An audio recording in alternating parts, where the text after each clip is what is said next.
Bienvenidos al seminario Rastros y Rostros de la Violencia.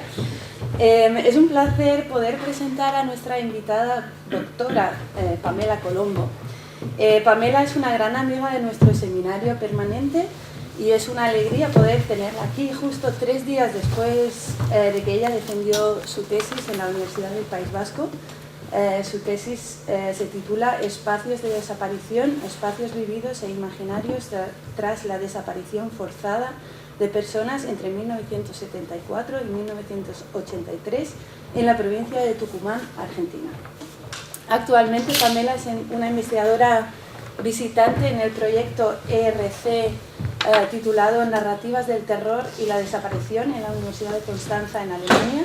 Y en enero de 2014, Pamela empezará un postdoc apoyado por la Fundación Thyssen de 2 años en l'École des Hautes Études en Sciences Sociales en París. Durante su tiempo en París, Pamela llevará a cabo un proyecto de investigación que se llama Vivir e imaginar el espacio después de la exhumación, la vida póstuma de las fosas comunes en Argentina de la postdictadura. Hoy Pamela nos va a hablar del espacio de confrontación en el monte tucumano durante la dictadura argentina y analizará los modos en que se reconfiguró el espacio en rebeldía y en los efectos que ello tiene para el presente. Bueno, pues sin más, Pamela, muchas gracias por venir. No, bueno, muchas gracias por la presentación. Antes que nada, bueno, agradecer especialmente al seminario, a Paco, a Ali y a Maraya que pensaron en mí y me invitaron. La verdad que para mí es un placer estar acá después de tantos años de venir y participar, bueno, poder contarles un poco una parte de mi investigación. Lo segundo es disculparme porque tengo un gripe así horrible, así que no creo que pueda hablar mucho más fuerte de esto. Si hay alguno atrás que no escucha, si quieren...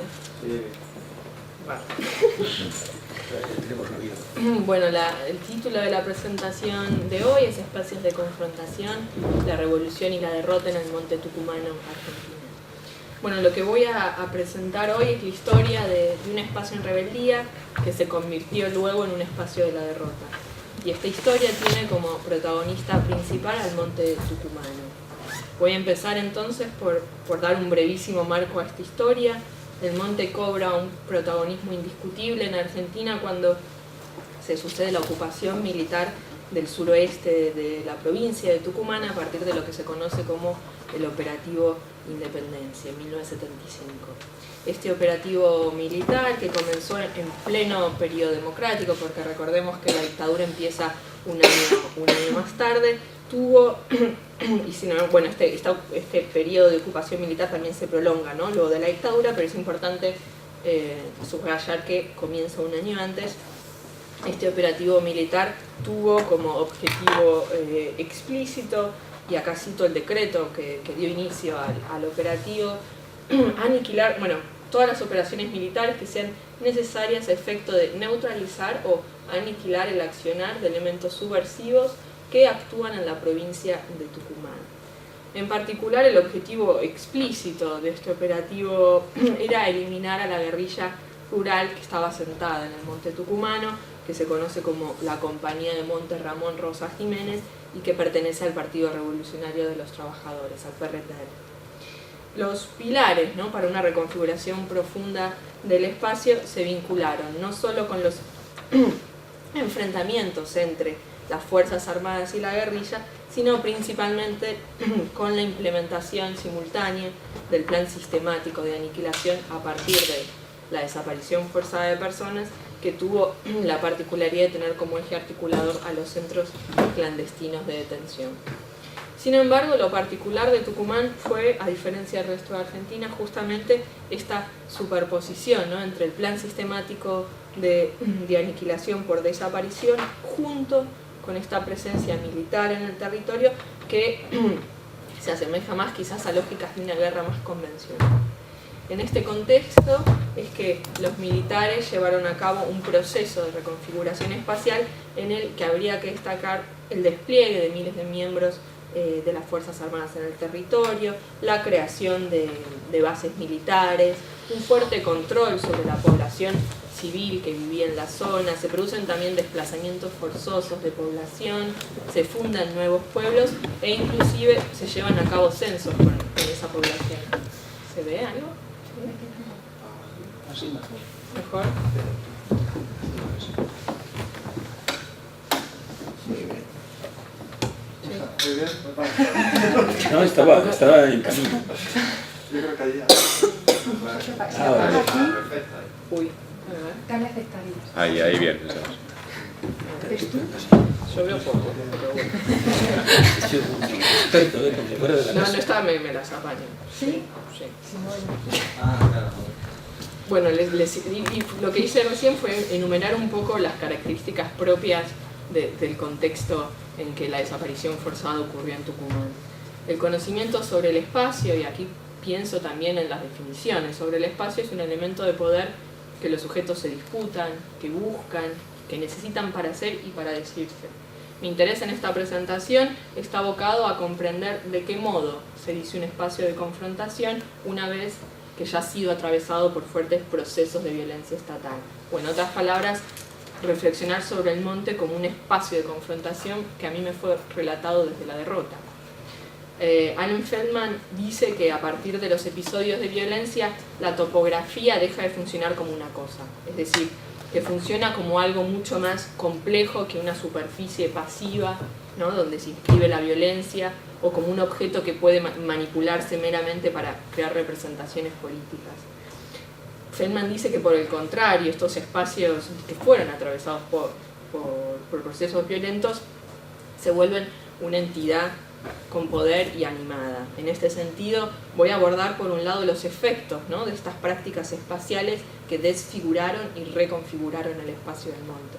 Por otro lado, voy a indagar sobre el modo en que esa confrontación aparece en el recuerdo de los sujetos. Voy a estructurar mi presentación de la siguiente manera. Primero voy a explicar qué entiendo por espacio de confrontación, por qué el monte en Tucumán es un caso paradigmático para examinar esto.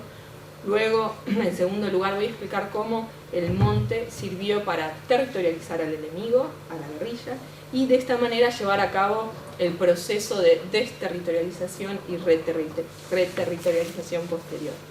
En tercer lugar, voy a presentarles en particular el modo en que se espacializa la derrota a partir de la desfiguración del monte, analizando en particular dos hitos que son muy significativos de esta zona, que por un lado es el desplazamiento forzoso de población y por otro la fundación de nuevos pueblos llevados a cabo por los militares. Por último, en esta presentación lo que voy a hacer es exponer mi hipótesis central, que consiste en interpretar estos eventos como un proceso de disposición espacial de la revolución. Antes de comenzar, quiero decir que para el análisis que voy a presentar aquí hoy, he utilizado principalmente las entrevistas que realicé en el marco de mis trabajos de campo durante mi tesis doctoral. Acá lo que pueden ver es Tucumán es ese puntito azul en el mapa, y este mapa que se ve atrás son los lugares donde yo llevé a cabo mis entrevistas. Sobre todo lo que ven en el sur, esa es la parte donde se desplegó el operativo Independencia y donde los militares tenían bases en casi cada uno de esos pueblos, y fue ahí donde yo hice las entrevistas. Bueno, en dichos trabajos de campo, sobre todo lo que hice fueron entrevistas en profundidad con aquellos que fueron más directamente afectados por el proceso de la desaparición, y me refiero a los familiares desaparecidos, a los sobrevivientes de campos de concentración y a los militantes. Paso entonces ahora al primer punto, que es el espacio de confrontación.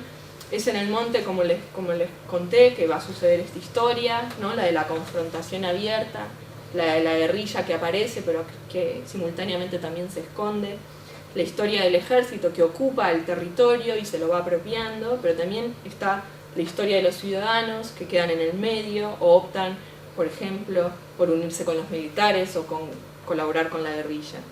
Esta confrontación se dice, o me fue dicha, con muchas metáforas espaciales, ¿no? Están los de arriba, que es la guerrilla, están los de abajo, que son los militares, y los que están en el medio, los ciudadanos.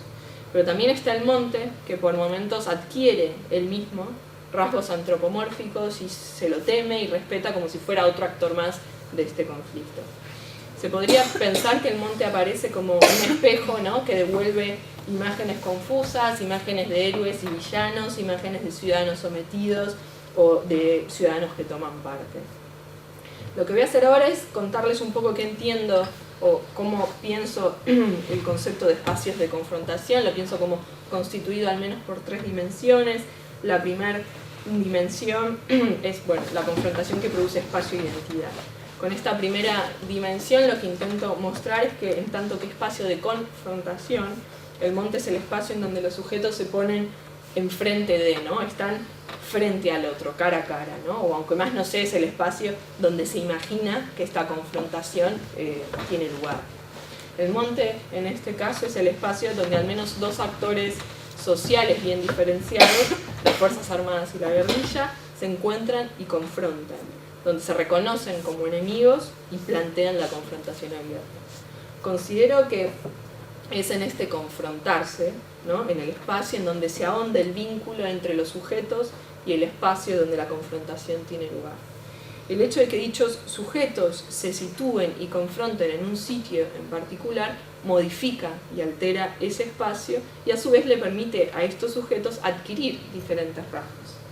Sobre este respecto, Henri Lefebvre subraya el íntimo vínculo entre la construcción de una subjetividad en lucha y el espacio que le sirve de marco o espejo a esta subjetividad. En el caso que yo he estudiado aquí, el espacio marco para construir identidad es el mismo espacio que se disputan varios actores sociales, ¿no?, el monte. Las identidades de estos sujetos se construyen allá en el monte y es a partir de la especificidad que les otorga el hecho de ser en el espacio lo que los vuelve singulares. El monte entonces se erige como una suerte de enmascaramiento natural que habilita la fantasía también, ¿no? Como no se ve, que es lo que allí sucede, después ya verán más fotos, pero sobre todo el monte es una geografía un poco extraña, como una mezcla de bosque, selva, o sea que realmente, o sea, el enmascaramiento natural se podría decir que materialmente está ahí. Entonces, a partir de este enmascaramiento, lo que se produce también es una exacerbación un poco de la fantasía, ¿no? Como no se ve lo que allí sucede, todo podría suceder. El monte entonces se encubre, pero simultáneamente habilita la fantasía, lo que se teme y lo que se desea en un punto se exacerba en ese espacio. La segunda dimensión, que para mí es importante cuando hablo de espacios de confrontación, es que también se confronta por las representaciones mismas del espacio. Antes dije que, bueno, se confrontaba para construir identidad por oposición, pero también se confronta para disputar representaciones espaciales. Entonces, bueno, como decía, esta segunda dimensión refiere a que allí, ¿no?, en el monte, se da una lucha no solo por quién va a terminar detentando el dominio material del territorio, sino también es una lucha por el dominio simbólico de este, ¿no? En este sentido, David Harvey hace hincapié, ¿no?, en el hecho de que el control o la manipulación a veces, ¿no?, sobre las representaciones puede ser igual o más importante que el control sobre la materialidad del espacio. Entonces, si lo que está en disputa son los modos de representarse el espacio, esta es también una lucha por lo que nos es dado imaginar como posible en el espacio.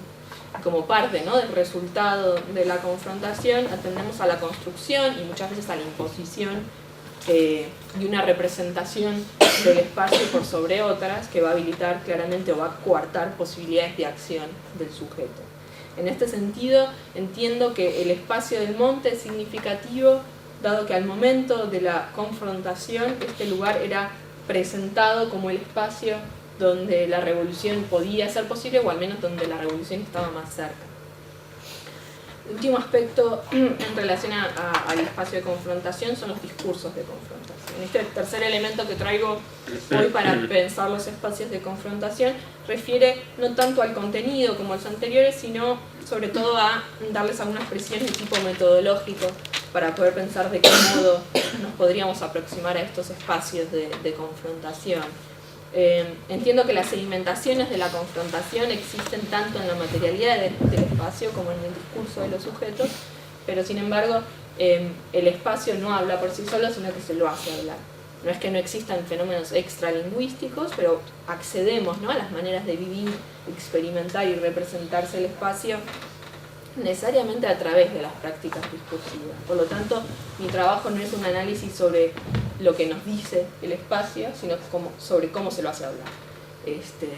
Y simultáneamente es también una indagación sobre el modo en que la intervención sobre ese espacio, ¿no?, sobre la materialidad del espacio, a su vez también produce y hace circular unos discursos determinados. Es un proceso que se da todo el tiempo de manera simultánea. A su vez es importante destacar que en mi investigación me he interesado en particular en las sedimentaciones de esta confrontación que persisten en el espacio vivido e imaginario desde el presente, que es donde yo hice las entrevistas.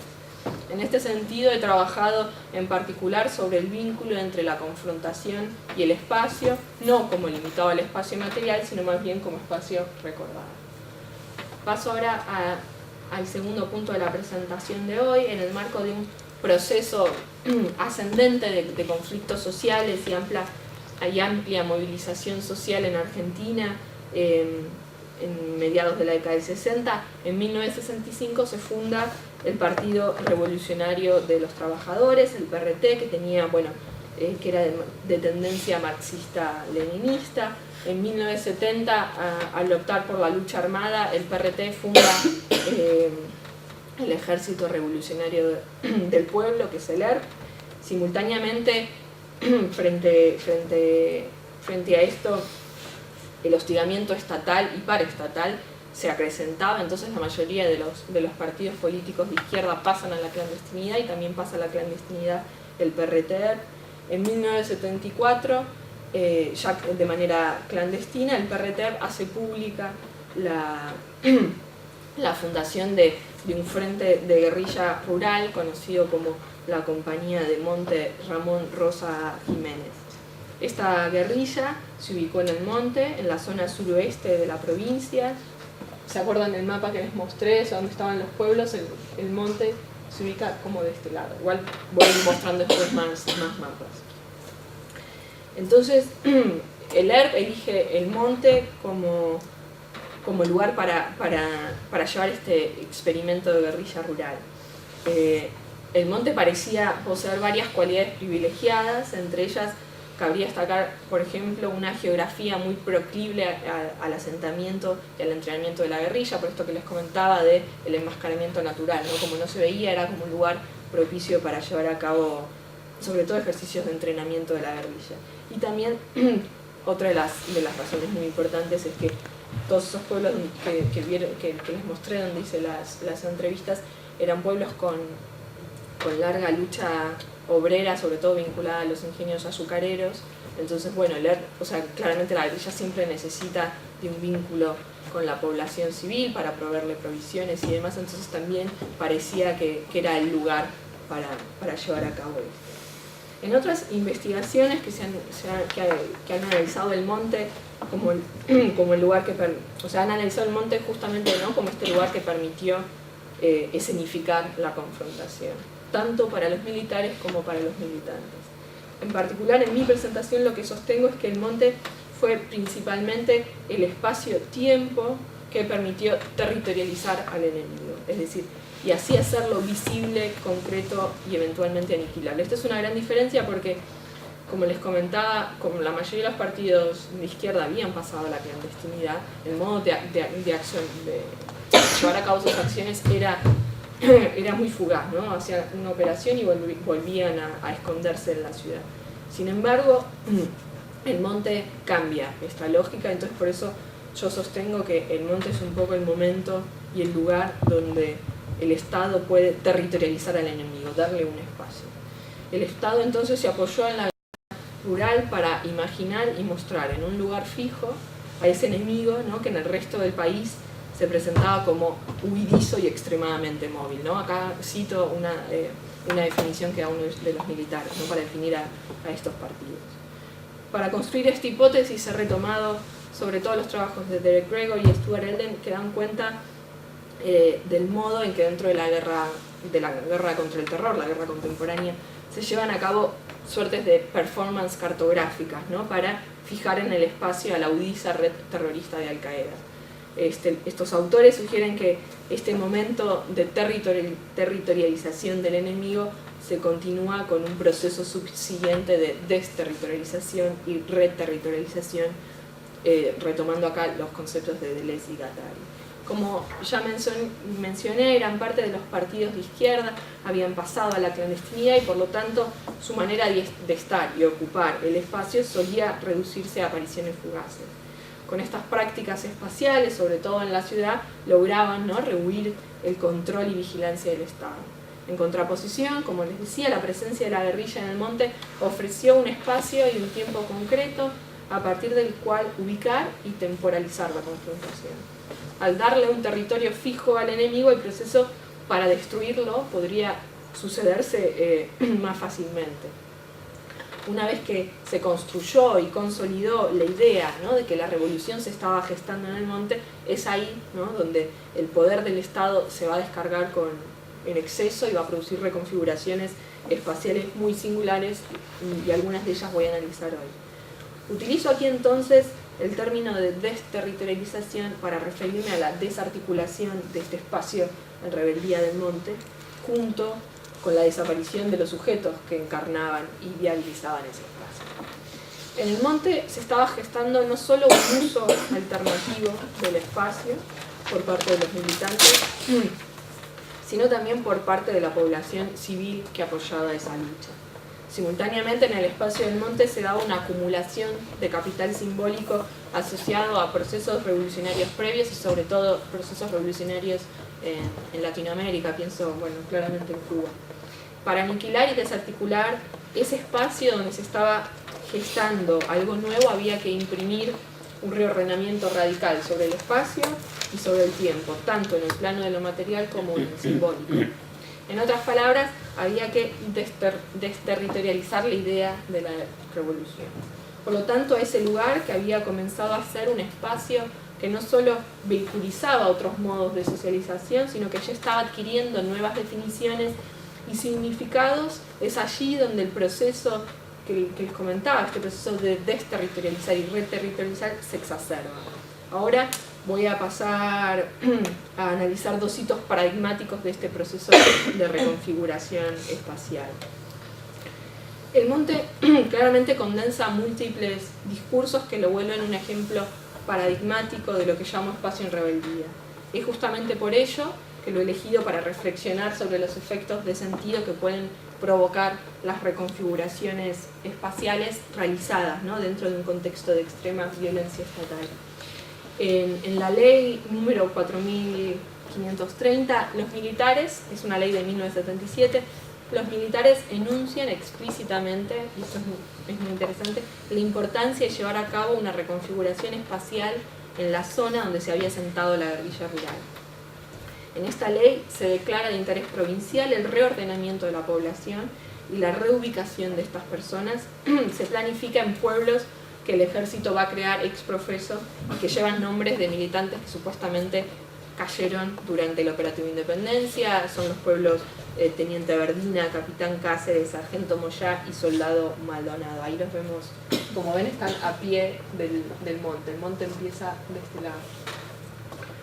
Al indagar en mis entrevistas sobre estos desplazamientos de población, lo que quedaba claro es que la génesis de este proceso me fue relatada de maneras múltiples. Sin embargo, la gran mayoría coincide en que era gente que vivía dispersa en el monte. Leo.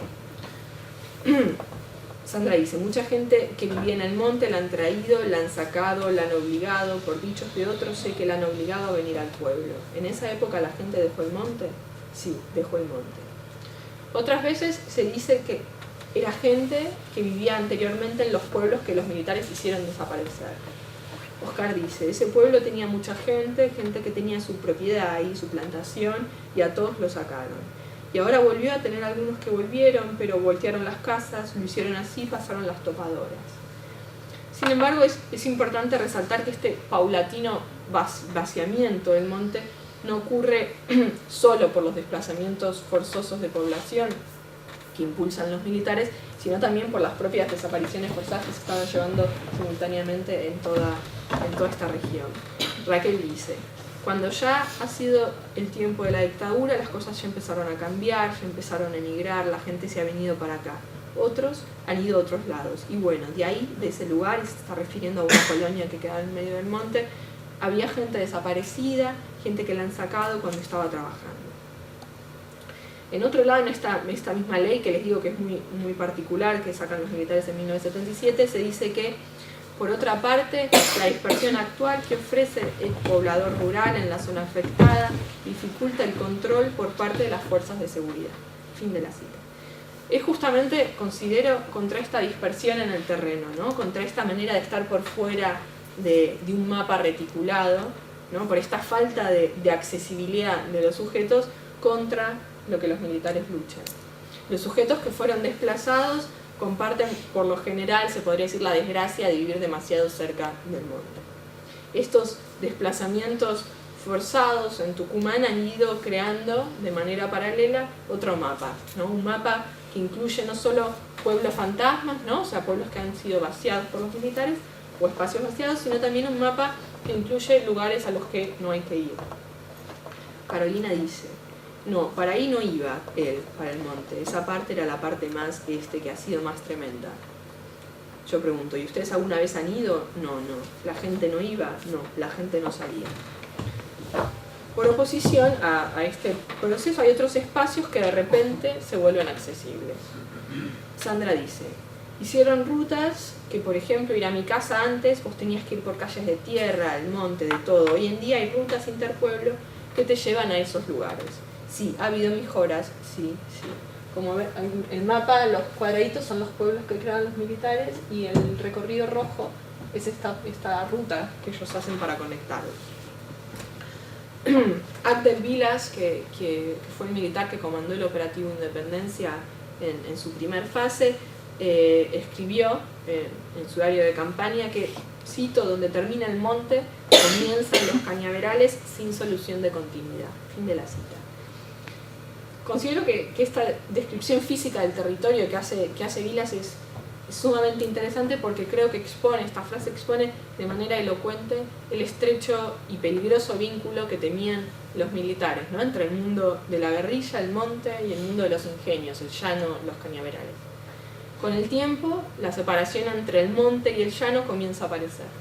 Físicamente, los nuevos pueblos, a través de esta ruta que les marcaba, que es la ruta 324, pero que también se conoce como la ruta interpueblos, pueden interpretarse como la creación de una frontera que delimita dónde termina el llano y dónde empieza el monte. A través de esta ruta se hizo transitable el espacio, ¿no? Que demarca el límite, que hace frontera, ¿no? Entre el monte y el llano.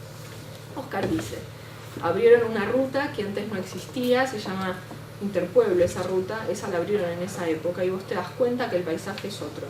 Hay muchas casas rotas, abandonadas, destruidas, bueno, porque no quedó nadie antes. Nosotros sabíamos ir a encontrarnos con los de la compañía, se refiere a la guerrilla, cuando recién andaba en la zona de Caspinchango, por ahí adentro había gente y todo eso desapareció.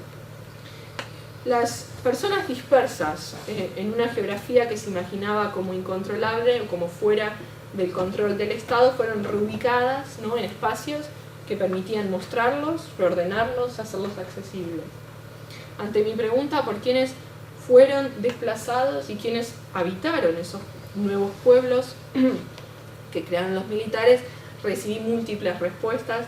Sin embargo, en su mayoría coincidían en las razones. Había que sacarlos del monte y situarlos en un lugar controlable. Leo: ¿por qué cree que los militares han fundado esos pueblos? Y porque decían que toda esa gente que estaban para el cerro le han hecho casa para traerla para acá. ¿Y por qué las han querido mover? No querían que estén allá en el cerro. Otra entrevista. Oscar dice: los pueblos esos que se construyeron al pie del cerro para llevar gente ahí y controlarla y sacarla. Otra cita: era un Vietnam porque era la zona cerca a Piedemonte, entonces ya estaban armando los pueblos para hacerla retirar a toda la gente, la población rural, y ahí lo iban trayendo a todos los vecinos de ahí para que vivieran. y lo puedan tener controlado y no lo tuvieran aislados en medio del monte. Y bueno, armaron toda esa estructura y bueno, una ruta que los unía rápidamente con todo lo otro. Ellos estaban instalados, era un estado de guerra. Acá se ve quizás más claramente la nueva ruta, que es la 324, que hace como ese, sí. Asimismo, otro aspecto significativo de estos 4 pueblos es que poseen un diseño perfectamente geométrico que se repite casi de manera idéntica en cada uno de ellos. Otra cita. La gente que se fue a vivir a esos pueblos era gente del monte. Claro, eran agricultores y eran trabajadores rurales, igual que lo han invitado. Han ido y le han quedado la casa y le han dicho. Pero la gente no tiene ni cultura para vivir en una casa de ese tipo, no sabían ni usar el inodoro, sabían, y te digo eso como anécdota porque lo vendían, lo rompían. En el caso que aquí analizo, el desplazamiento forzoso y la relocalización de los sujetos pueden entenderse como un proceso doble, en el sentido de que no solo se disciplina a los cuerpos que se desplazan y los cuerpos que observan ese desplazamiento, sino que simultáneamente también se disciplina el espacio en sí mismo, ¿no? Este espacio disciplinado, estos pueblos geométricos, acá vemos, son fotos aéreas, bueno, imágenes aéreas tomadas de Google Maps, de los 4 pueblos que quedaban los militares. Este espacio disciplinado, ¿no?, geométrico, disciplina y castiga a los sujetos que deben acostumbrarse a vivir allí a la fuerza. Quiero aquí traer otra referencia que apareció constante también en mis entrevistas y que refiere al hecho de que en esos pueblos, debajo de esos pueblos, habría fosas comunes. Estas referencias vuelven aún más complejo este proceso de disciplinamiento que les hablaba, justamente porque el espacio vital, ¿no?, el espacio del pueblo, resulta ser el mismo espacio que fuerza a la gente a convivir con la muerte. Una cita.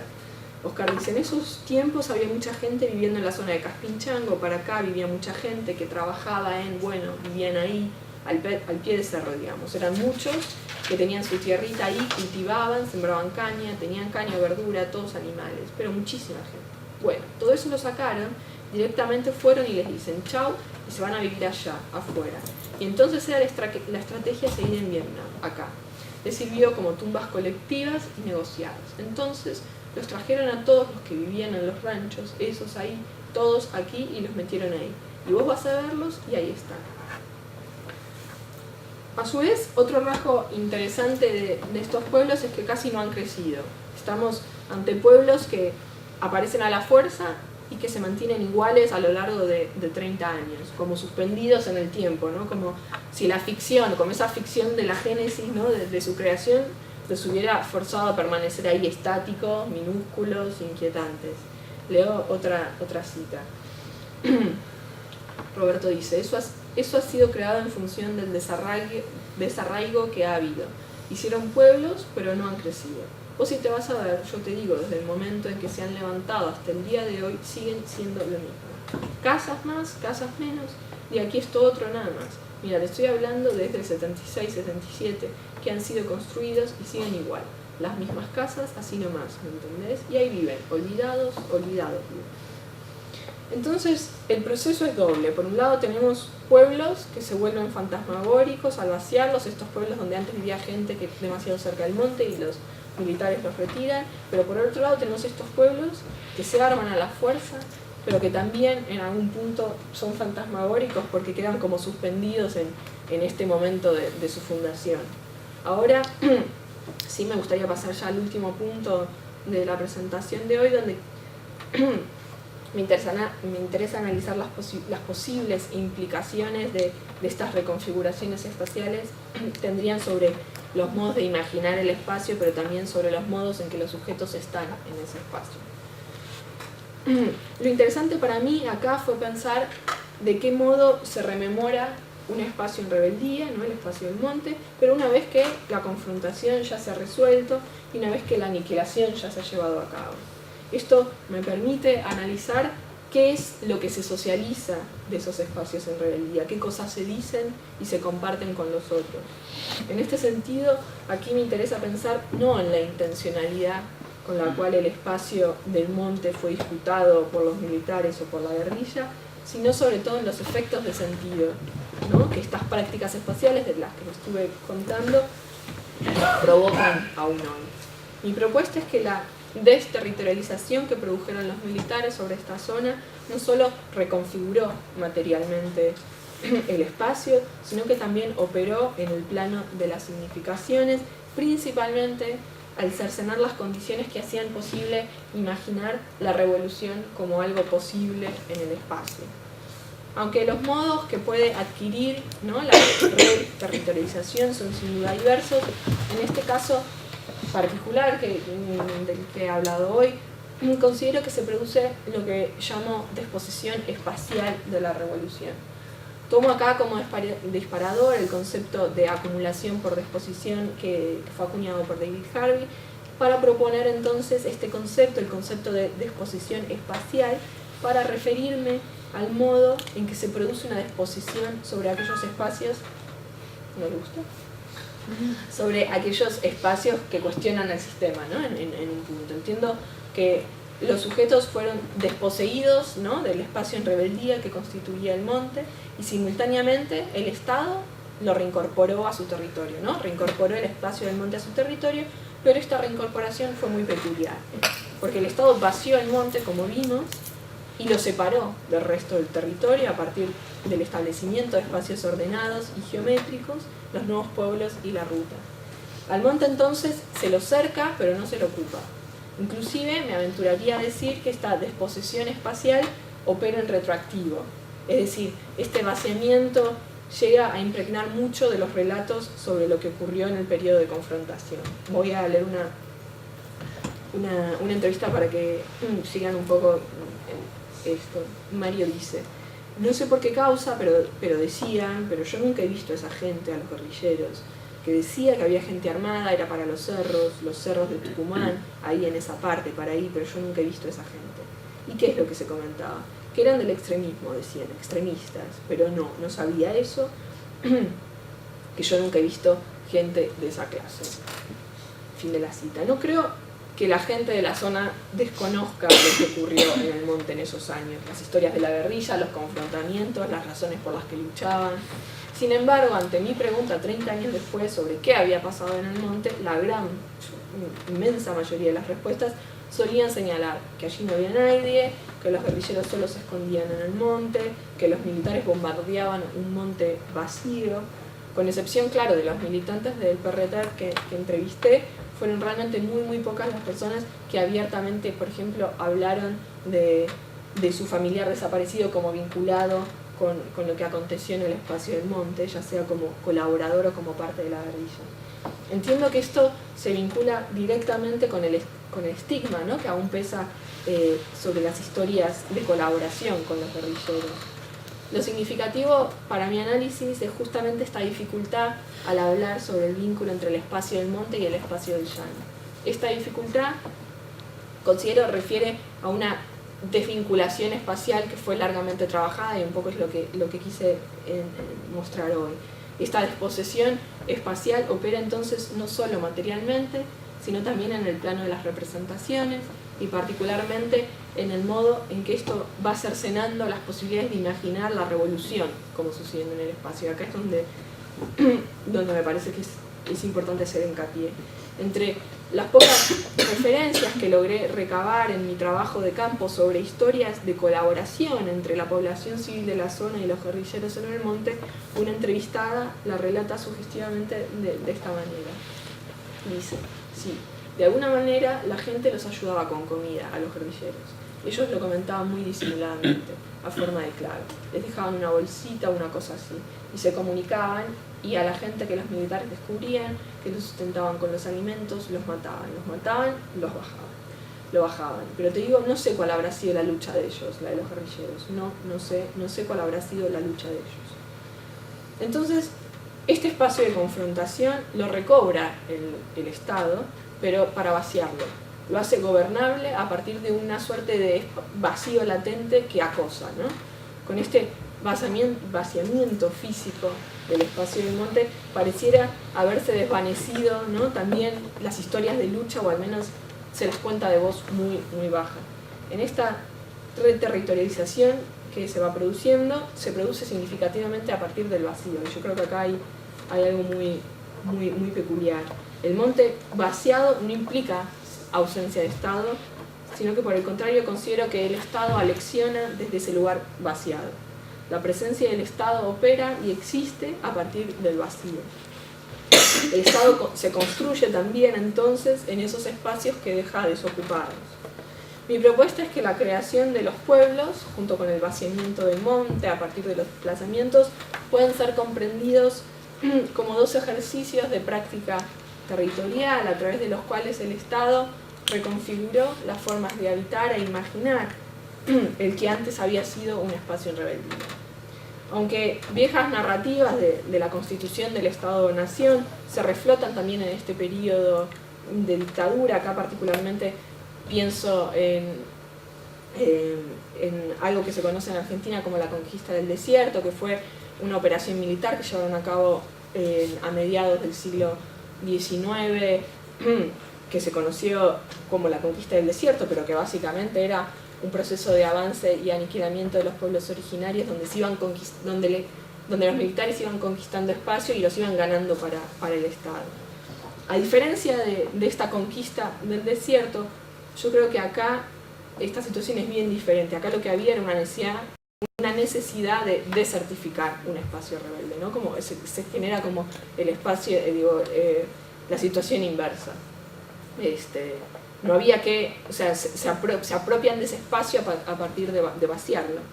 Leo acá un fragmento de una entrevista. Sara dice: los años 70, cuando llegó la dictadura, bueno, ya la gente no ha seguido ahí por los asentamientos que había en el monte.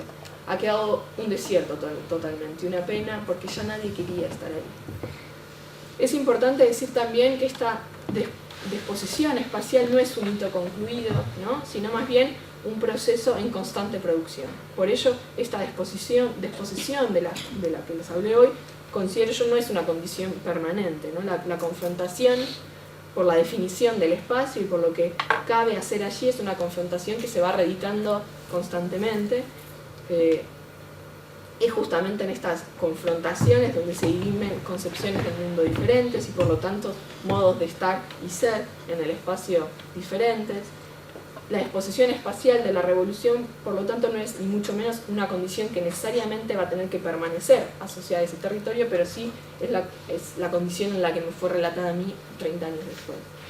Entonces, ya para concluir, si como dice Dorin Massey, ¿no?, lo espacial es algo integral a la producción de la historia y por lo tanto a la posibilidad de hacer política, considero que indagar sobre qué espacios imaginan los sujetos y cuáles son las condiciones en que estos espacios aparecen es una clave privilegiada para pensar la política en sociedades que han sido atravesadas por fuertes procesos de violencia estatal.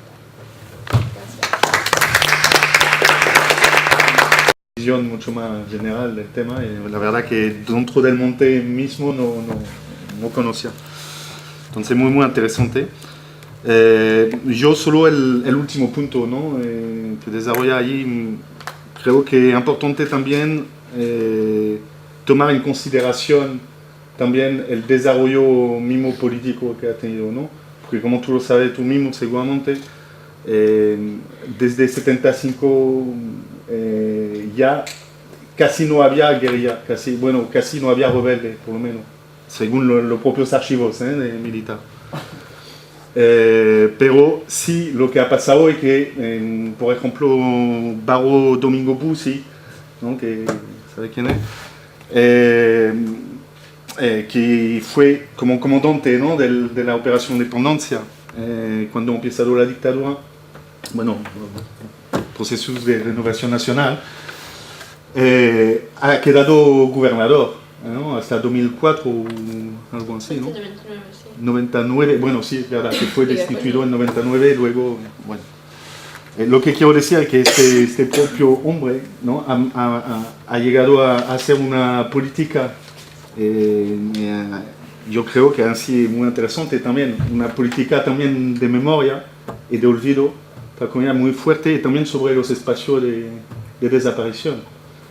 Lo muy interesante, por lo menos en el monte no lo sé, pero en Tucumán, capital, El primer monumento sobre la memoria de los desaparecidos aparece en 2004. 2004, lo que es súper reciente, y aparece alrededor de alguna manera del movimiento de la manifestación en 98 contra Domingo Bussi vía Los Heroes, ¿no? Que reivindicaban de alguna manera la revolución del tucumanasco, ¿no? Que era una revolución estudiantil obrera.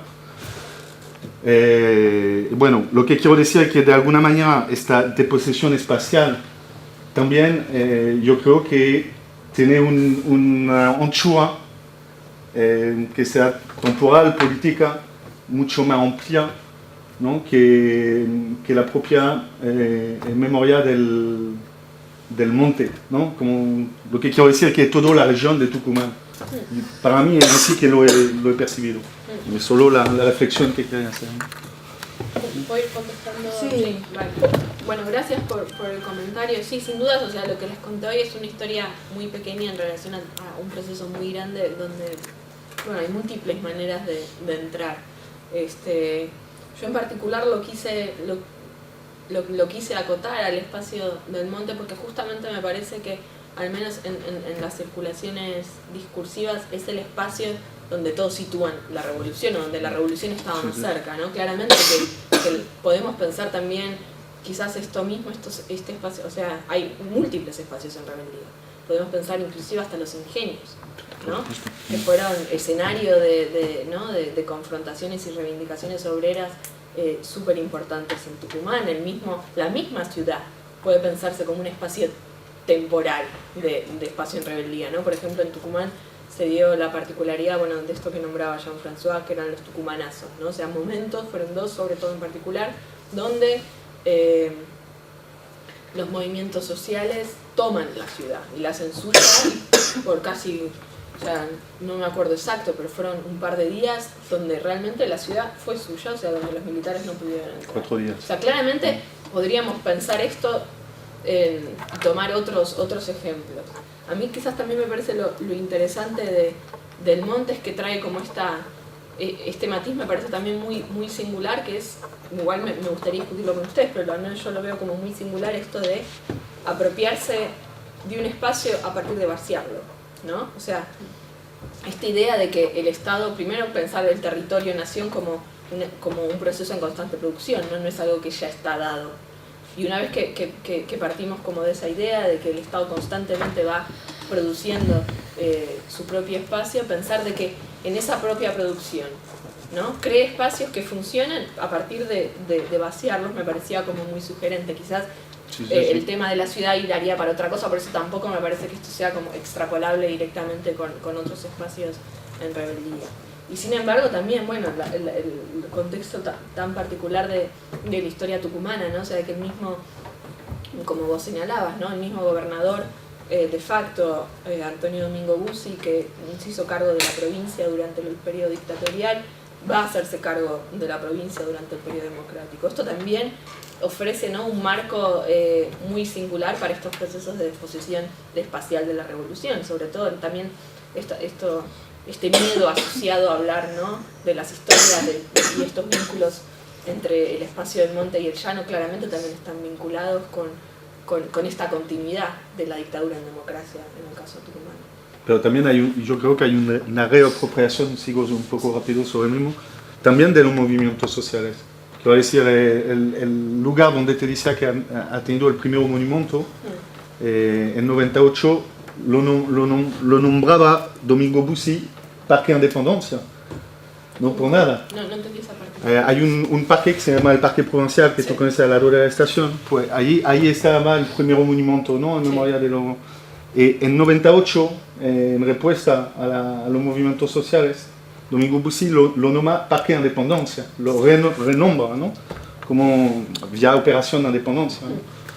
Lo que quiero decir es que también no es por nada que en 2004 este monumento se ha puesto ahí. Sí, no, y todos estos procesos de los que hablaba hoy son súper actuales en realidad. Por ejemplo, cuando en el último trabajo de campo, en el 2012, el equipo de antropología forense, el EAF, encontró a uno de los que había sido el capitán que tenía un puesto muy, muy importante dentro de la guerrilla rural del monte. Y que daba la casualidad que era alguien que vivía en uno de los pueblitos que les mostré. Y fue, yo no pude estar para el proceso, pero me lo contaron y fue súper interesante, sobre todo el conflicto que tenía esa familia al recibir los restos de su padre. Porque los sobrevivientes, los pocos que quedan del PRTR, querían hacer un acto como de reivindicación, porque había sido un jefe de alto cargo dentro de la guerrilla. Y la familia tuvo muchos problemas para poder aceptar, ¿no? O sea, qué tipo de vinculación con el monte iba a tener ese cuerpo que volvía. Finalmente, sí, se hizo un acto semipúblico donde hubo banderas del PRTR y demás, pero sí, estamos hablando del 2012, o sea que realmente son procesos que están todavía muy, muy latentes. Sí, en el monte sigue muy activo, ¿no? Pero bueno, también una sola cosita más, lo que decía es que también esto de lo que hablo es algo temporal, o sea que esto puede cambiar, ¿no? Sobre todo en este marco de políticas de la memoria que se están llevando a cabo el gobierno, los juicios que hay y demás, la gente claramente está hablando más y esto puede ser que yo haga estas preguntas 10 años, o sea, de acá a 10 años estaría haciendo otra presentación. Sí. Gracias. Sí. Bueno, muy sugerente tu charla, me ha inspirado muchas ideas, a ver si consigo formularte preguntas así bien hechas. Por ejemplo, ¿cuál es la relación que concibes entre espacio y temporalidad? En el sentido de que la cierta configuración del espacio determine un ritmo de práctica u otro, ¿no? O cómo concibes esa relación entre espacio y tiempo y si crees que es el espacio el que determina que haya cierta temporalidad de las prácticas o a la inversa, o cómo es esa relación. Segundo, cómo es la relación entre espacio material y hay espacio simbólico y a la vez con las subjetividades, y si las metáforas que aplicas al espacio, tanto material como simbólico, se podría aplicar a la subjetividad o subjetivaciones, y entonces en ese sentido desterritorializar subjetividades, si es aplicable. Ahí en ese sentido Deleuze habla de pliegues y cómo se pliegan, ¿no? Esas vivencias del espacio exterior hacia el interior. También cómo concibes un poco eso, cómo lo tratas en tu trabajo. Y luego también Deleuze y Guattari, además de hablar de territorialización, desterritorialización, hablan de códigos y codificación y descodificación. Quería preguntarte cómo trabajas con eso. En ese sentido, tal y como lo entiendo yo en tu exposición, pues a lo mejor habría un código más comunitario y revolucionario, más nómada, más del monte, y un código más estatal, más administrativo, que no sé si descodifica el código comunitario. O sea, hay una relación ahí. ¿Cómo es ese tipo de relación? Pues si lo puedes explicar, porque además cada código supongo, determina los flujos materiales, ¿no? Tanto de materia como de energía en el espacio, ¿no? De los intercambios, reciprocidades, ¿no? Un código comunitario y un código estatal funcionarán de manera diferente, y quería preguntarte si al volver ahora 20 años después a ese espacio has encontrado también algún tipo de código capitalista puramente, o sea, que no sea solo estatal, sino que de repente pues haya un centro comercial ahí enorme, ¿no? Que ya haya privado de significado tanto comunitario como estatal al espacio y sea puramente de consumo. Vale. Sí, en relación a tu primera pregunta, ¿cuál es el vínculo o cómo entiendo el espacio, su vinculación con el tiempo? En eso, sigo un poco sobre todo eso, teorizaciones de David Harvey y Doreen Massey, donde hablan todo, ¿no? Que dicen que el espacio siempre es espacio-tiempo, y sobre todo lo que me interesa de esta propuesta, que ellos hablan de que entienden el espacio como relacional, ¿no? O sea que tenemos por un lado el espacio abstracto, que es el espacio que está descendido del tiempo, ¿no? Es el espacio geométrico, el que usamos para más o menos usar el espacio en la vida cotidiana, ¿no? Después está el espacio relativo, que, ¿no? Es y después estaría el espacio relacional, que no solo marca el vínculo, es lo que me interesa a mí en mi trabajo, no solo marca que el espacio siempre es espacio-tiempo, sino que ese tiempo modifica el espacio sobre todo por su vínculo con la memoria, ¿no? que es un poco lo que yo trabajo. Yo trabajo sobre espacios recordados, ¿no? Entonces en mi tesis, por ejemplo, para mí fue muy importante marcar esto, ¿no? O sea que para mí, bueno, esto, por más que yo hablo siempre en general de espacio y no de espacio-tiempo, también quizás por una cuestión de oratoria, porque a veces es un poco rollo estar así como dando tanto concepto grande, pero bueno, sí, está bueno que me lo preguntes porque me permitís, bueno, un poco explicar cuál es el bagaje teórico del que hoy no hablé casi nada. En relación, o sea, siguiendo un poco en esta línea, en relación a tu segunda pregunta sobre cómo entiendo el vínculo entre lo simbólico y lo material, y sobre todo, por ejemplo, bueno, en el caso de mi investigación, que trabajé mucho sobre espacios imaginarios, también está la pregunta, ¿no? Y a veces también las muletillas de uno, de que a veces habla, ¿no? De materia y de cosas, ¿no? Que parece que estuviéramos, ¿no? Haciendo como un uso un poco realista. Sí. Justamente, bueno, o sea, que aunque quizás se escapan esos adjetivos, porque a veces son los que utilizamos, ¿no? Naturalmente, entiendo, o sea, que, y sobre todo, y acá sigo, hay una autora que la verdad es súper interesante, que se llama Gillian Rose, que trabaja, que hace un intento al menos de proponer para superar esta dicotomía, ¿no? Entre espacio real y espacio no real. Y dice, bueno, los dos son espacios imaginarios, ¿no? O sea, y estas representaciones, estos espacios imaginarios producen el espacio de manera performativa. Y entonces yo sigo un poco por ahí. A veces es difícil, o sea, te digo, o sea, porque a veces hay que marcar esto, ¿no? Porque ciertos matices y diferencias, pero más o menos lo pienso por ahí. Es interesante esto que sí, el proceso de desposesión también se podría pensar con los sujetos o sobre los cuerpos. Esto es algo sobre lo que pensé y que al final saqué de la tesis, pero te lo tiro ahora como idea, a ver qué te parece, no sé, pero en un momento, bueno, yo trabajé sobre todo con dos espacios en rebeldía en particular, que fue el espacio del monte y el espacio de la casa, sobre todo el espacio de la casa donde vivían los militantes, ¿no? Sí, y en estos dos espacios, tanto el espacio del monte como el espacio de la casa clandestina, son dos espacios que los militares destruyen, o sea que la reconfiguración espacial es brutal. Y bueno, entonces a mí me interesaba mucho ver este tipo de reconfiguraciones, pero a su vez también en un momento pensé, bueno, si este proceso no podía, o sea, ¿qué pasaba con esos cuerpos rebeldes, ¿no? O sea, si este proceso como de desespacialización también sucedía. Y hay una cosa muy particular en Tucumán, que es en este espacio, o sea, donde mostré, que es el sur, voy a poner el mapa así, muestra.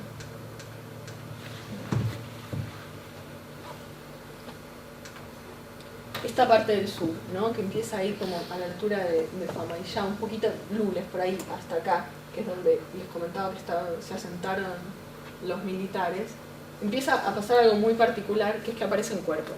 O sea, no solo se desaparecen, o sea, se produce la desaparición como en cualquier otro lugar en Argentina, sino que aparecen cuerpos. Pero estos cuerpos, o sea, aparecen fuera de contexto, o sea, no se sabe quiénes son, pero aparecen. Entonces, y aparecen completamente desfigurados. Entonces, a mí también me interesaba, bueno, qué vínculo no hay en realidad entre justamente estos cuerpos rebeldes que en un punto se desfiguran como se desfiguran estos otros espacios en rebeldía, pero hasta ahí, no sé, o sea, quizás es una beta para seguir trabajando.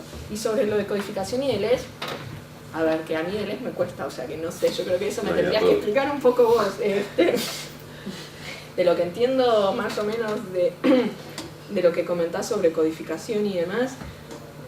Y el tema con el monte, o sea, en particular, es que no, o sea, a mí lo que me impresiona es que justamente es el espacio vacío, o sea, es que no hay nada, o sea, no. En todo caso, las reapropiaciones o modificaciones o circulaciones de códigos diferentes aparecen en los discursos de la gente que vive abajo, pero no sé, o sea, al menos así tan evidente como lo que vos ponías, este ejemplo de que aparezca un shopping o cosas así, no, sino está vacío, o sea, y sigue vacío, sí.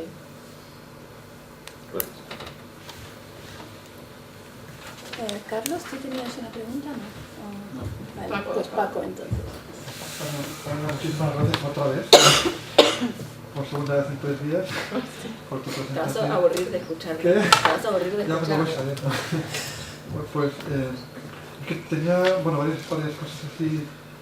Una de ellas es, porque has hecho referencia, estaba pensando cuando hablabas de estos nuevos pueblos militarizados, ¿no? Y tan tirados a cuadrícula y tal, la forma en la cual pues, colonizan un espacio, lo ordenan, lo estructuran, ¿no? Si no como has mencionado todo el tema este de la conquista del desierto del siglo XIX, etcétera, etcétera, estaba pensando que a lo mejor te puedes retrotraer y te hacia atrás hacia el urbanismo colonial, ¿no? Como forma al urbanismo colonial, ¿no? Como forma de... Sí.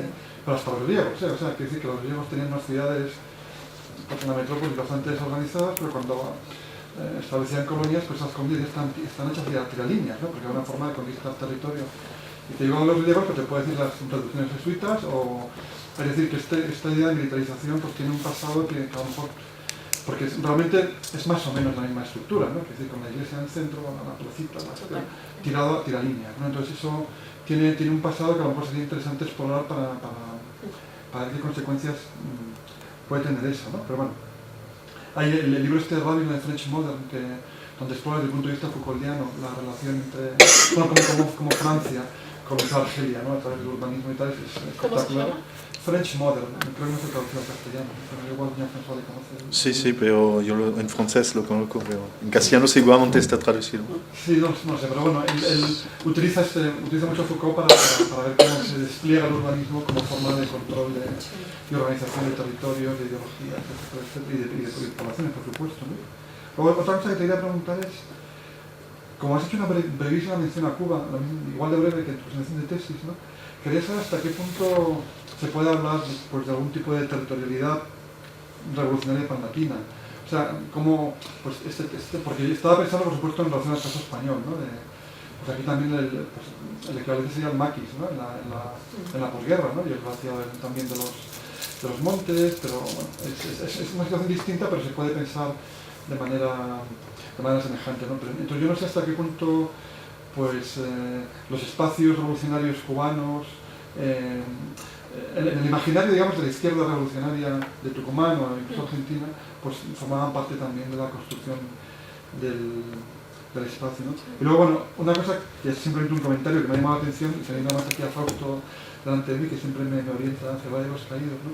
Es muy interesante lo que tú comentas del hecho de que se sepa que haya fuerzas comunes debajo de los pueblos, o incluso esa idea tan terrorífica, ¿no? De que los cuerpos desaparecidos forman parte de las estructuras arquitectónicas, entran a formar parte de... Porque de alguna manera el discurso, por ejemplo, del abad de los caídos es el mismo, ¿no? En el sentido de que las criptas se están disolviendo por el estrés térmico, las capas freáticas, pues la propia descomposición de las cajas que contenían los cuerpos, y por lo tanto estos cuerpos están formando ya parte de la cimentación del valle. Eso quiere decir, puede tener parte de realidad, pero es una operación ideológica, ¿no? De conversión de un osario en una estructura, un cimiento de un momento determinado. Entonces, no sé, quería ver si podías comentar un poco más sobre eso, si tienes algún testimonio. Sí. Bueno, empiezo por tu última pregunta. Sí, es más, ahora estoy escribiendo un poco sobre eso, o sea, quiero escribir un artículo un poco sobre todo, porque hay muchísimas referencias en mis entrevistas a este vínculo entre estos cuerpos que estarían enterrados debajo de la infraestructura. Y a mí sobre todo lo que me interesa ver es de qué modo altera, ¿no? esta presencia fantasmática de los cuerpos debajo, cómo altera no solo las maneras de habitar, sino el mismo espacio material, ¿no? Entonces se cuentan un montón de historias, eso como que en las paredes empiezan a chorrear sangre, o bueno, una anécdota que se cuenta muchísimo en el sur es que en estos pueblos, o sea, porque en especial, bueno, lo de las fosas comunes es sobre estos pueblos que fueron creados en el 77. Lo que escuché mucho en mis entrevistas era que hubo unos días en que los militares le pidieron a la gente que no fuera a trabajar, a la gente que estaba construyendo los pueblos, es que entonces fueron esos días donde tiraron ahí a los cuerpos. Y lo que cuentan hoy en la actualidad es que la presencia de esas fosas se sentiría en el espacio porque los pisos, por ejemplo, de la cancha de básquet de uno de estos pueblos se rompe sistemáticamente, ¿no? Como que los cimientos son los huesos que hacen que la materialidad fija de ese espacio sea precaria y se rompe, ¿no? Pero bueno, entonces es algo sobre lo que estoy trabajando ahora y me interesa mucho eso, ¿no? Como en realidad esa presencia que se sospecha de estos cuerpos iría, ¿no? transfigurando estos espacios. Después hay, bueno, es que hay muchas historias en el sur. Por ejemplo, hay otra, o sea, de este tipo de superposición de espacios, ¿no? Hubo un centro clandestino de detención que estaba ubicado en un ingenio donde se sabe que era también de exterminio, que los militares tiraron, o sea, lo demolieron y pusieron un pueblo encima, que no son estos, es otro. Más que un pueblo, llevaron a gente muy pobre y se asentaron arriba. Entonces hoy en día también lo interesante también es que el acceso a ese debajo de es casi imposible, porque para acceder a eso, y ahí hay también un problema con los equipos de antropología forense, y yo esto lo he hablado mucho con ellos, es cuándo intervenir sobre ese espacio, porque en realidad estás interviniendo sobre el espacio de la vida cotidiana de la gente. Entonces, tanto por lo que puede emerger como lo que no puede emerger. También paralelamente hay muchas historias que me contaron de exhumaciones fuera de la ley, a diferencia de, esto es una breve nota al pie, a diferencia de España, en Argentina todas las exhumaciones que se llevan a cabo forman parte de un proceso judicial, y sin embargo, bueno, ante estos espacios complejos sobre lo que todavía no hay ningún trabajo hecho de antropología forense ni nada, yo he escuchado muchas historias sobre intentos de exhumar así más de manera precaria por ahí, ¿no? Después, en relación a la pregunta sobre territorialidad, como esta territorialidad revolucionaria panlatina, te podría responder. Por un lado están los vínculos directos que tenía el PRTER con el PC en Cuba. Muchos de los cuadros del PRTER se fueron a formar a Cuba. Y yo creo, que no es algo que haya trabajado en particular en la tesis, pero sí aparece mucho, bueno, esta necesidad, como cuando les comentaba esto del espacio de confrontación, ¿no? O sea, que en realidad el monte tiene la particularidad de, por un lado, los militares lo quieren, o sea, se lo disputan porque sería como el lugar para refundar, ¿no? Reordenar la nación, y por el otro lado están los militantes de partidos de izquierda que, a diferencia de esta genealogía de espacios que hacen los militares, ellos lo unen con estos espacios, ¿no? Latinoamericanos, el monte en Bolivia con el caso del Che, el monte en Cuba. Habría que sí, yo no, la verdad que no le he trabajado en particular, pero sería interesante, ¿no?, también ver de qué manera no se van armando como estos espacios que claramente están unidos más allá de la linealidad del espacio, ¿no?, pero que sí arman esto como constelaciones de espacios revolucionarios. Sí, sería ahí una buena pregunta. Y en relación a esto último que me preguntabas acerca de en realidad de esta historia larga, ¿no?, de militarización del espacio.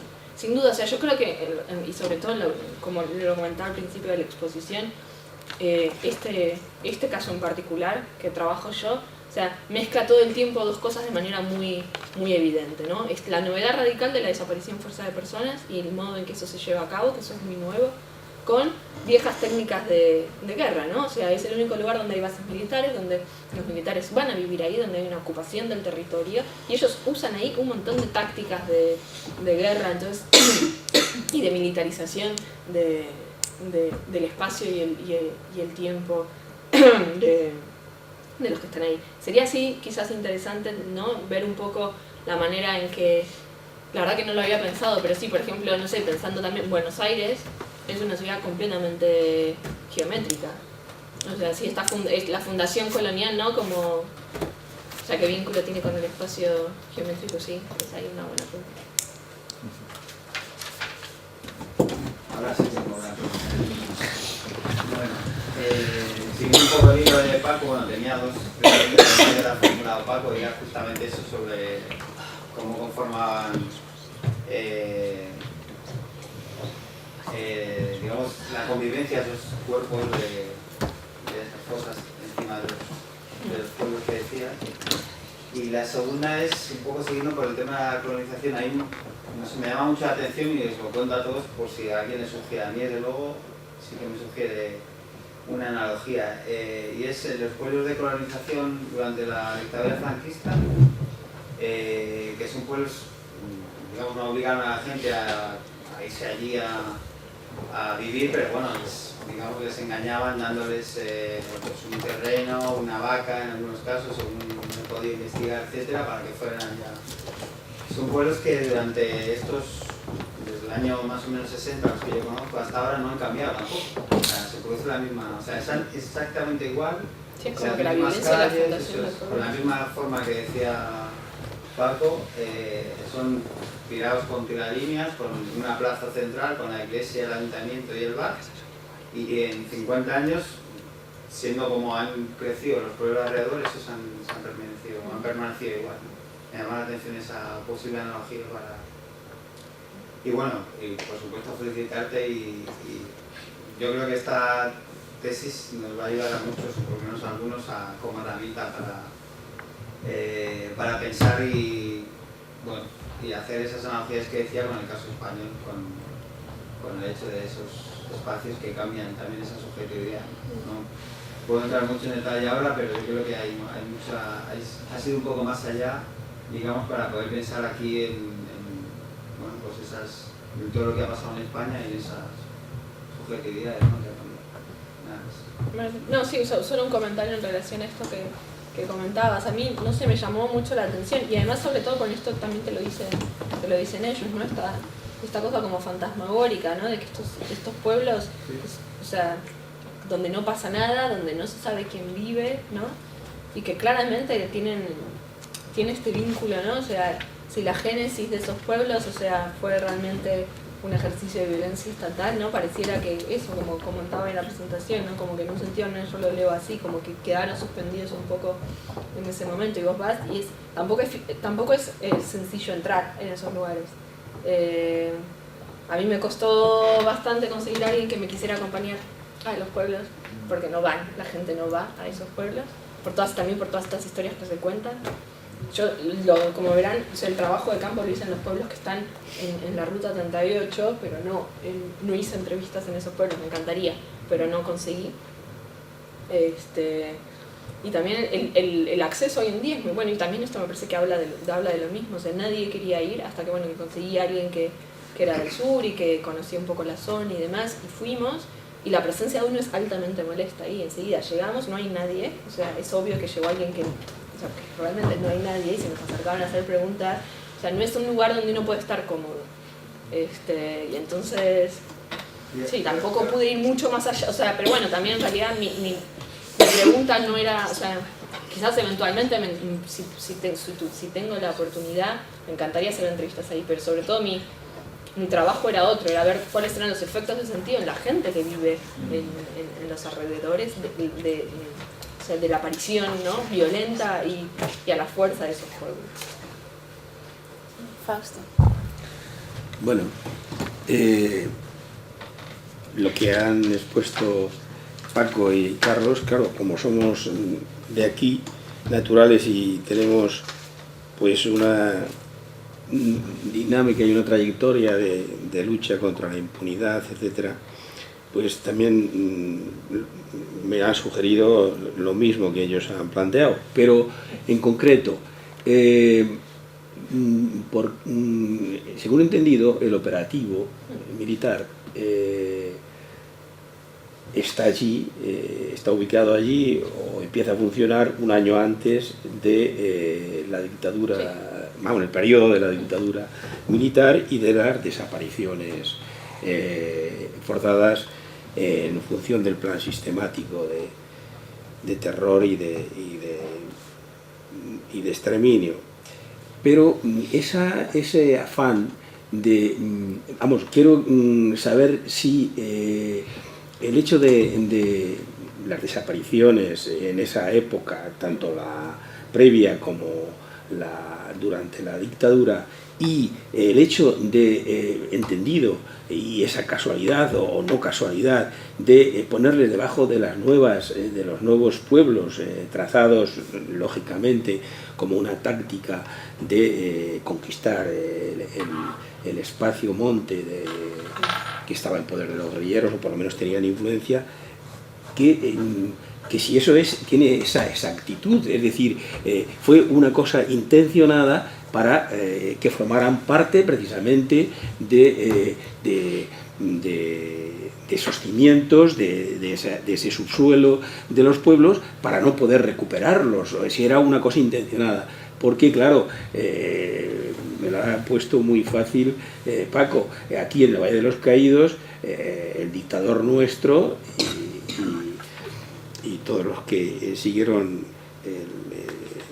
en el golpe, pues claro, hubo un momento, el momento precisamente, bueno, ya estaba definido en pensamiento para honrar la memoria de los caídos por Dios y por España, de los del bando de los golpistas. Pero luego pues, se decidió, pues, un año antes de la inauguración, o un par de ellos, en vista de, en fin, de todo lo que ocurría internacionalmente, que ya se habían relajado las cuestiones de acoso, etcétera y tal, pues hacer otra batida, y todas las fosas comunes que había dispersas por todo el territorio nacional, pues las llevaron a ese monumento. Yo no sé si es que intuía también lo que está diciendo Paco, que como no iban a poder sacarse de allí porque lo iban a impedir de una manera política y clara, pues formaran parte también de lo que ocurre con esos enterramientos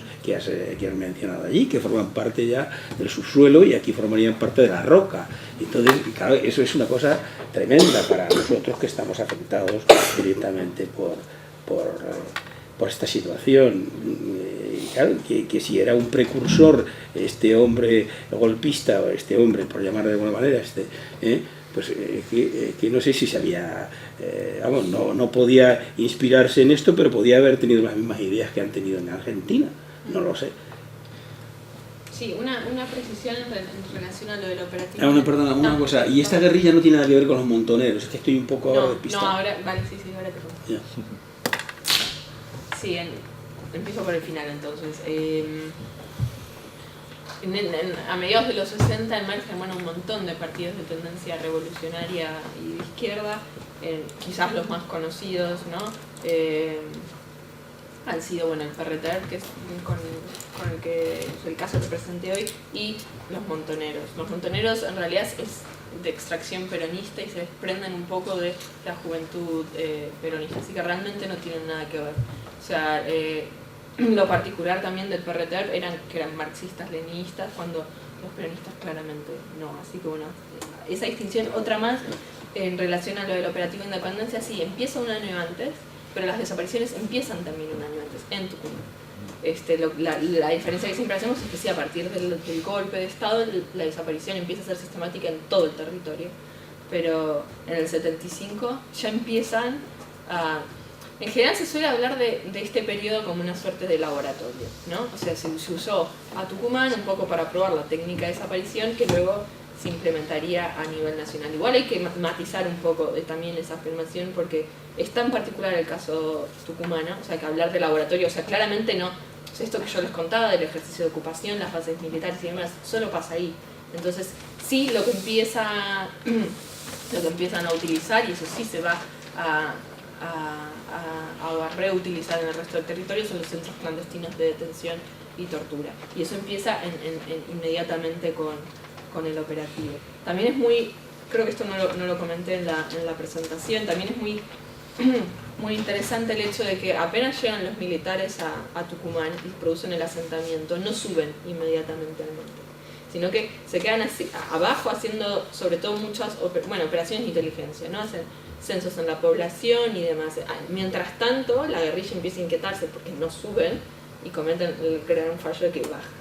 Entonces, la mayoría, esto es muy interesante porque la mayoría de los combates se producen en el llano y no en el monte. O sea, en el monte hablé con alguna gente que había pertenecido a la guerrilla y me decían que en el monte las bajas, o sea, en comparación, fueron muy, muy pocas. Y eso también es singular porque cuando se habla de la confrontación y se hablan de las luchas, siempre se las ubican en el monte y no en el llano, cuando en realidad se produjeron ahí abajo.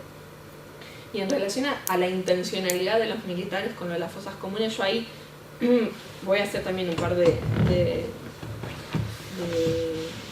matices.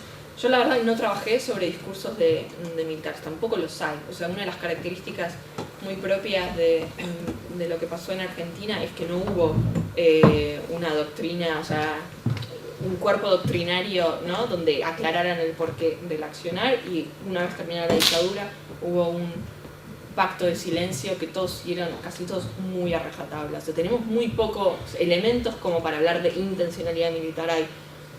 Está el diario que escribió el primer militar que llevó a cabo el operativo, que era Del Vilas, que es, o sea, de las pocas cosas donde accedemos un poco al punto de vista de ellos.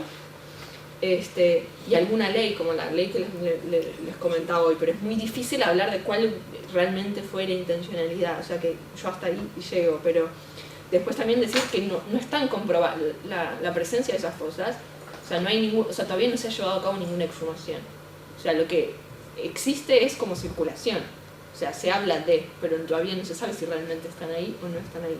Sin embargo, el otro día, cuando estaba escribiendo un poco esto, encontré una nota también muy sugestiva de que Bussi hace la inauguración de los pueblos cuando estaban las canchas de básquet, ¿no? Y cuando leí eso, y después pensé en todas mis entrevistas que hablan de que la cancha de básquet se hunde, y lo primero que había era una cancha de básquet, puede ser, es que es muy probable, pero no, todavía, o sea, no se sabe, sí. Pero al margen, a mí lo que me interesa acá, digo, al margen de la intencionalidad, ¿no? Al margen de que haya pensado Bussi, ¿no? O sea, lo importante es el efecto que tiene esa presencia en los sujetos que habitan ahí. Y acá me parece que en el caso de Spanish es lo mismo en un punto, ¿no? O sea, yo no sé si es que, bueno, y en mi tesis trabajé un poco así, hay muchas referencias que me dieron mis entrevistados sobre posibles lugares de ubicación de los cuerpos. La mayoría, puede ser que no existan, la mayoría pues nunca se va a hacer trabajo de exhumación ahí, pero lo importante es la presencia, ¿no? Y reflexionar sobre qué efectos tiene eso para la gente, aunque estén o no estén ahí, porque ¿no? O sea, la presencia en su vida cotidiana está, o sea, es la que es. Entonces en un punto, pero bueno, también estos son recortes también que hace uno como investigador, o sea, sería sumamente interesante trabajar acerca de la intencionalidad, pero bueno, no fue ahí un poco el recorte que yo propuse en mi tesis. Pero... Es que, perdona, sí. has comentado que, o lo he entendido, o eso es lo que he entendido yo, que las personas interesadas que tienen familiares represaliados, que les cuesta mucho ir a esos pueblos o a esos lugares. Pues es que pasa aquí lo mismo. Yo no he ido al Valle de los Caídos, me han invitado 80 veces, porque tengo ahí los restos de mi padre. He ido a investigar un par de veces, a investigar y a ver, pero 2 veces con ellos, sí. Pero lo demás no es que huyo de ese lugar. Bueno, a pesar de tener allí... Sí, bueno, en mi investigación un poco lo que pude ver es que de la multiplicidad de geografías que tiene, claro. No, de espacios, ¿no? que se asocian con el lugar del cuerpo desaparecido. Hay espacios a donde los familiares iban y que pueden imaginarse asociados como al cuerpo de su familiar, y hay otros que no. O sea, nadie habló de su familiar como en las fosas abajo del pueblo. O sea, hay lugares que son más fáciles de transitar, ¿no? O más fáciles de vincular. Entonces hay, o sea, por ejemplo, hay exhumaciones que se han llevado a cabo en cementerios, hay ahora unas fosas o sea, un caso muy importante ahora mismo en Tucumán, que son unas fosas que se encontraron en un regimiento militar. Bueno, ahí mismo todos te hablan, porque sobre todo cuando se descubrieron, que fue hace ahora 1 año y medio o 2, la mayoría de los entrevistados imaginan al cuerpo de su desaparecido ahí. Pero todas estas otras muertes diferentes, ¿no? Como debajo de los pueblos, o esta muerte arrojada que les comentaba, que muchas veces eran cuerpos que se encontraban en el medio del monte, o cuerpos en los ríos y demás. En general, el vínculo de los familiares no lo hacen. ¿Sí? ¿Puedo adelantarte un poco? Una pregunta. Con esa pregunta quería volver un poco al monte vacío y también traerte un poco a mi campo de estudio, que para mí el monte, o en la literatura, el monte es un cronotopo, donde pasan guerrillas o donde pasan cosas inesperadas. Entonces mi pregunta es un poco si has mirado esto y cuál es el lugar del monte en la literatura actual en Argentina.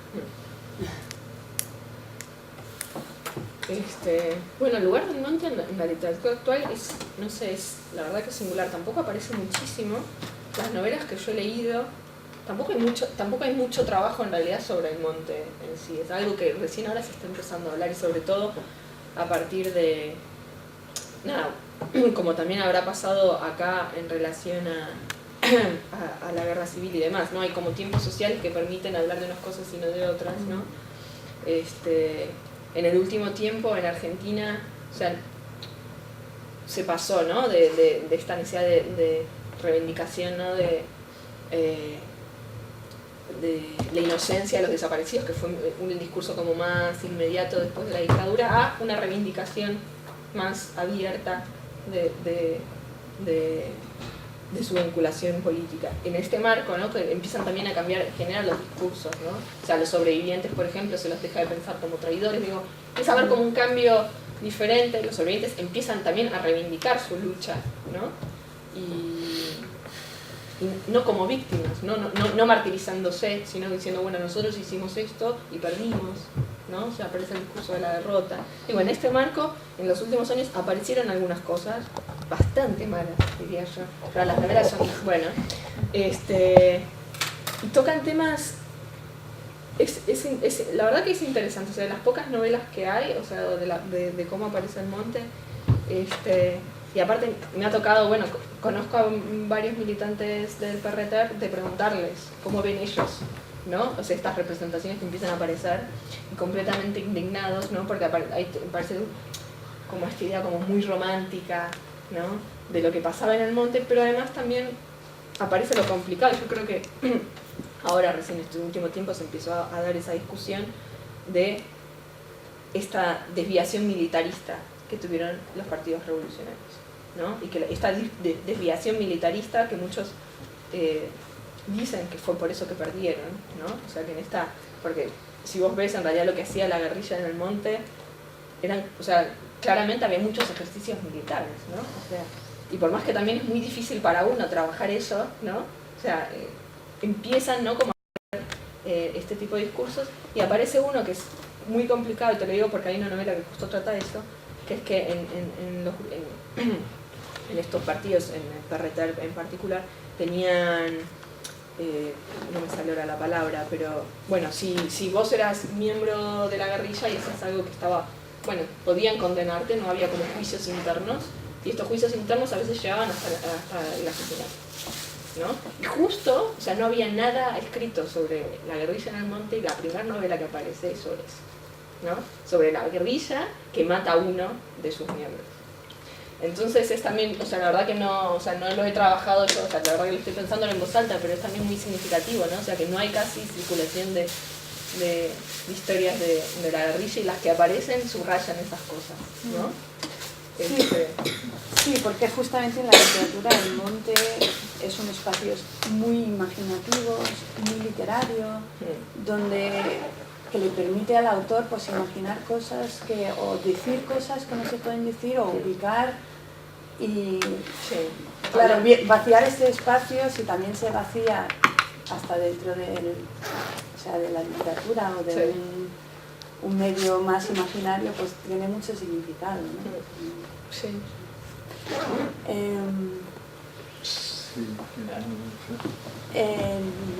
Jean-François, pero breve, y luego... Sí, no. Volviendo sobre lo de los cuerpos, la especificidad, ¿no? De la desaparición en Tucumán, me preguntaba si había pensado a hacer también quizá un pequeño estudio comparativo, ¿no? Con otra región, porque además, como tú lo has señalado, además de que la desaparición ha empezado en Tucumán, también en la región con más desaparecidos, ¿no? Entonces, dentro de lo más probable que tú decías, podemos pensar que efectivamente fosa comuna hay. Pero sería bueno, sería interesante también para destacar esta especificidad, compararlo a lo mejor con otra región que no es lo mismo, pero que a lo mejor tiene tipo Córdoba, ¿no? Que tiene un poco cosa... Sí, bueno, adentro de mi tesis un poco el contrapunto fue entre la experiencia, o sea, lo que pasó en el sur, que es un poco lo que les conté hoy, y lo que pasó en la ciudad de San Miguel de Tucumán, que ahí, o sea, sobre todo mis primeros trabajos de campo fueron en la ciudad, y los relatos, lo que pasó y el modo en que la desaparición forzada se desplegó en la ciudad de San Miguel de Tucumán tiene mucho más que ver en realidad con cómo sucedió la desaparición forzada en el resto de Argentina. Entonces en mi tesis un poco también lo que intenté es mostrar un poco todo el tiempo, bueno, que tenemos por un lado esta figura que se ha construido como más hegemónica, ¿no? A partir de los relatos urbanos, de clase media sobre todo, ¿no? Sobre cómo se vivió la desaparición, y esta otra figura de la que se conoce menos, de la que se trabaja menos, pero que también existió, que nos ofrece otra perspectiva, ¿no? O sea, como nos hace ver que hay otros modos en que la desaparición forzada ocurrió. Entonces, sin embargo, igual, o sea, lo que hablas de la comparación ahora en el proyecto postdoc, la idea es comparar Tucumán con, o sea, un caso de fosas comunes en Tucumán con un caso de cementerio en Buenos Aires. Claro, porque hasta la percepción del lugar, sí, te va a decir, eso, yo conozco lugar en Argentina que el contrario, sabemos que hay enterrados, pero no se toma de la misma manera, al contrario, se usa como un buen argumento político, o lo que sea. Pero como tú lo señalas, en Tucumán parece que no, parece que hay realmente este aspecto fantasmático, ¿no? de la desaparición. Sería interesante ver por qué, ¿no? Realmente, ¿de dónde sale esta especificidad, ¿no? No sé, yo me pregunto. Enhorabuena por la presentación. Yo te quería preguntar si conoces, supongo, el proyecto de Tucumán Arte, y si luego lo has tenido en cuenta en tu tesis o si ha salido en una entrevista. Es decir, si el proyecto artístico en sí, que venía de fuera, venía de Rosario y de Buenos Aires, tuvo incidencia real en la población de Tucumán o fue una cosa completamente al margen y que se desenvolvió en otro circuito, que no calaron, ¿no? Sí. La colaboración en la comunidad. Sí, en particular, te podría decir que yo creo que no apareció nunca en mis entrevistas, yo tampoco indagué sobre eso, pero es verdad que, bueno, eso también para mí fue muy, muy interesante porque yo tenía, eso, los primeros trabajos de campo los hice en la ciudad, ¿no? Y tenía un guía de entrevistas y preguntaba eso, sobre hitos que para mí eran, bueno, muy significativos, pero también aparecían como significativos en los discursos de los sujetos que vivían en la ciudad. Los tucumanazos, bueno, un montón de hitos, ¿no? En la historia que podríamos agregar también tucumanar. Pero claro, cuando fui a los pueblos y empecé a hacer las mismas preguntas, o sea, me di cuenta, o sea, que gran parte de la entrevista cambió radicalmente porque preguntaba sobre todo esto, nunca habían escuchado en su vida. Y esto que ven ustedes acá son 50 kilómetros. O sea, que realmente, o sea, desde mi lógica de ciudad era, o sea, ¿cómo no van a haber escuchado, no? Y sin embargo, no. O sea, no, la mayoría de mis entrevistas que en el sur es gente muy humilde, gente que casi no tuvo acceso a educación, que vivían muchos en el medio del monte, en el campo. Entonces, quizás eso, ahí en el sur seguro que nadie, o sea, no hay una vinculación con, o no se desconoce completamente lo que implicó Tucumán Arte. Claramente distinto, o sea, sería si le preguntamos a los militantes, sobre todo los que militaban en la ciudad, pero hasta ahí, porque no tengo mucha más información sobre eso. No sé si tenéis más preguntas. Si no, creo que lo podemos dejar aquí. Así que muchísimas gracias también, ha sido muy interesante. Y mucha suerte con tus proyectos futuros. Gracias. La próxima entrega de Rastros y Rostros va a ser el 19 de diciembre y vendrá el historiador Ledesma, ¿no? José Luis Ledesma. Sí. Esperamos todavía.